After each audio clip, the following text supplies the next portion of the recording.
જે પ્રકારે 13 તારીખના રોજ પાડલિયા ગામમાં વન અધિકારીઓ, પોલીસ અધિકારીઓ અને અમારા લોકો વચ્ચે જે ઘટના ઘટી હતી એની સત્યતા ચકાસવા માટે અહીંયા આવ્યા છે. જે બેનનું ઘર તોડી પાડવામાં આવ્યું છે એ બેન પણ મારી સાથે છે. એમના 3 બાળકો અમારી સાથે છે. ગામના મુખી, ગામના પોલીસ પટેલ, ગામના સરપંચ અને આજુબાજુના તમામ લોકો અહીંયા હાજર છે. ત્યારે સવારે 10 વાગે જેવી આખો કાફલો અહીંયા આવે છે. પહેલા તો એ લોકો જ્યાંથી પાણી પી છે કૂવાને પૂરી દેવામાં આવે છે. એમના ખેતરો છે જ્યાં પાક હતો એને ખોદીને ત્યાં જીસીબી દ્વારા ખાડા ખોદવામાં અને પ્લાન્ટેશન કરવામાં આવે છે.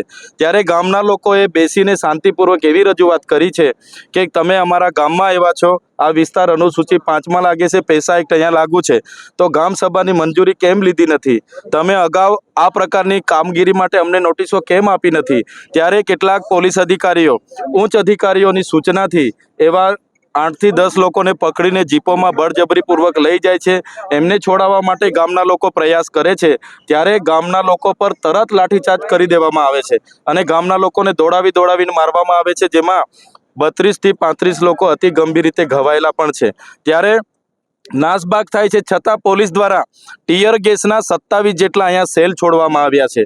તો કોના આદેશથી ટીયર ગેસના સેલ છોડવામાં આવ્યા છે? સાથે સાથે લોકોએ કીધું કે 50થી પણ વધારે રાઉન્ડ ફાયરિંગ કરવામાં આવ્યું છે.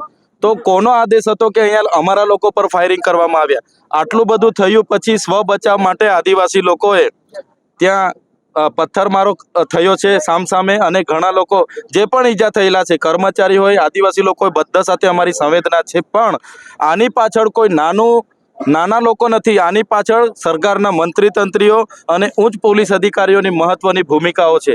અહીંના લોકોને કોઈ મળવા કે પૂછવા નથી આવ્યું.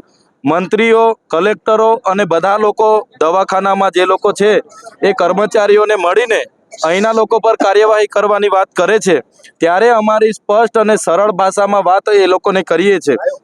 એક તરફી તમે એફઆઈઆર કરી છે, 27 લોકોના નામ છે અને 500 લોકોનું ટોળું તમે બતાવ્યું છે. ત્યારે બંને પક્ષે એફઆઈઆર થાય. જો તમારે એફઆઈઆર જ કરવાની છે તો જે ઉચ્ચ અધિકારીઓની સૂચનાથી હિંસા થયેલી છે એવા ફોરેસ્ટના અને પોલીસ અધિકારીઓ પર પણ કાર્યવાહી થાય એવી અમારી માગણી છે.